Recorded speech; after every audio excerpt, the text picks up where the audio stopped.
အားလုံးပဲမင်္ဂလာပါဆရာမဒီနေ့ဗာပြောပြချင်တယ်လဲဆိုဟိုနေ့က Facebook မှာ post တင်ပြီးမေးခဲ့တယ်ပေါ့နော်တတိပဋ္ဌာန်၄ပါးနဲ့ကိုယ့်ရဲ့ဒီလက္ခဏာကဘယ်ကျင့်စဉ်ကိုအရင်ကျင့်ရင်ကောင်းမလဲဆိုတာသိချင်တဲ့သူတွေများတဲ့အတွက်ကြောင့်မလို့ဆရာမကဒီဟာလေးကိုဗီဒီယိုရိုက်ပြီးတော့ပညာမျှဝေပေးခြင်းပဲဖြစ်ပါတယ်เนาะကဲကြည့်ရအောင်ဒါကကြတော့ဒီလက်မှာဆိုလို့ရှိရင်၄တောင်းဆန်တယ်ပေါ့နော်ပြီးတော့လက်ချောင်းလေးတွေကနည်းနည်းလေးတူတယ်အဲ့ဒီခါကျတော့ဒီလိုလက္ခဏာရှိတဲ့သူတွေကသူတို့ကလက်တွေ့ကြကြဘဝကိုဖြတ်တန်းတဲ့သူဖြစ်တယ်တိတ်ပြီးတော့အရန်ကြီးဟိုဘယ်လိုပြောမလဲလက်တွေ့ကြတဲ့အတွက်ကြောင့်လို့အမှုပညာဆန်တဲ့ဟာမျိုးတွေဆိုတိတ်မရဘူးပေါ့နော်အဲ့ဒီခါကျတော့ तू ကတတိပဋ္ဌာန်၄ပါးမှာလဲကာယ ानु ပတ္တနာကိုအရင်ပွားရင်အကျိုးအရှိဆုံးဖြစ်ပါလိမ့်မယ်အဲ့ဒါကိုဘယ်လိုကြည့်ရမလဲဆိုဒီတောက်ကြကြိုကုံက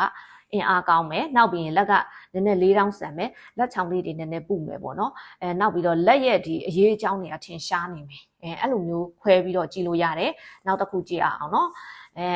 ဒီလက္ခဏာရှင်တွေဆိုလို့ရှိရင်သူကဝေဒနာနုပတ္တနာကိုပွားတယ်ဘာဖြစ်လို့ဆိုတော့လက်က sensitive hand လို့ခေါ်တယ်တခုခုကိုသူကအာယုံကိုခံစားလွယ်တယ်တိလွယ်တယ်အဲ့လိုမျိုးပြတယ်ပေါ့နော်ပြီးသွားလို့ရှိရင်လက်မှာ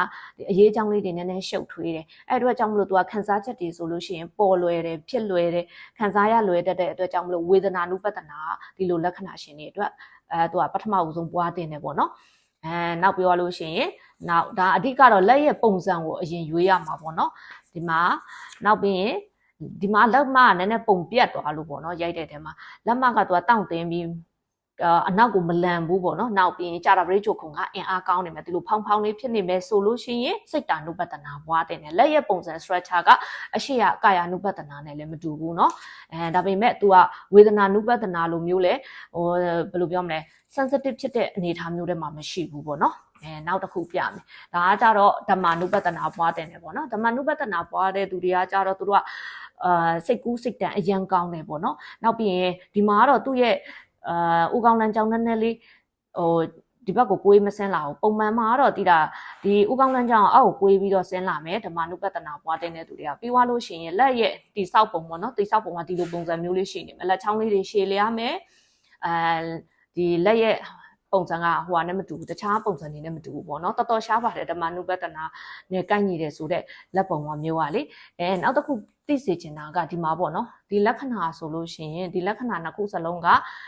ကြည့်ပဲ structure အရာဆိုလို့ရှိရင်တော့ကာယ ानु ပတ္တနာပွားတင်တယ်ဒါပေမဲ့သူတို့ရဲ့ဒီဥကောင်းလန်းကြောင်းညံလန်းကြောင်းကအောက်ကိုကိုွေးပြီးဆင်းလာတာသူကဓမ္မနုပတ္တနာနဲ့လည်းအကျုံးဝင်တယ်ဒါကြောင့်တချို့လူတွေမှာဇယိုက်တစ်မျိုးတည်းမဟုတ်ပဲနဲ့ဇယိုက်တွေကတခြားဇယိုက်တွေပါထင်ရှားနေတာရှိတယ်အဲ့ဒီအခါကျရင်နှစ်မျိုးလုံးရောပွားပြီးရင်ပို့အကျိုးရှိပါတယ်အရင်ဆုံးကာယ ानु ပတ္တနာပွားပြီးတော့ဓမ္မနုပတ္တနာပွားမယ်ဆိုလို့ရှိရင်ပိုကောင်းတယ်ပေါ့နော်ဒါမျိုးနောက်တစ်ခုရှိသေးတယ်ဒီလက်တွေကလည်းအယောပါပဲဆိုဒီလက်မှာဆိုလို့ရှိရင်ဝေဒနာနုပတ္တနာရောစိတ်တာနုပတ္တနာရောနှစ်ခုစလုံးပေါင်းပြီးပွားရင်အကျိုးရှိလိမ့်မယ်ဒီလက်မှာလည်းအဲ့ဒီအတိုင်းပဲပေါ့နော်တချို့လူတွေမှာဇယိုက်ကတစ်ခုတည်းထင်ရှားနေတာမျိုးမဟုတ်ဘူးပေါ့နော်ဒါလေးတွေကိုမျှဝေပေးတာပါကိုနဲ့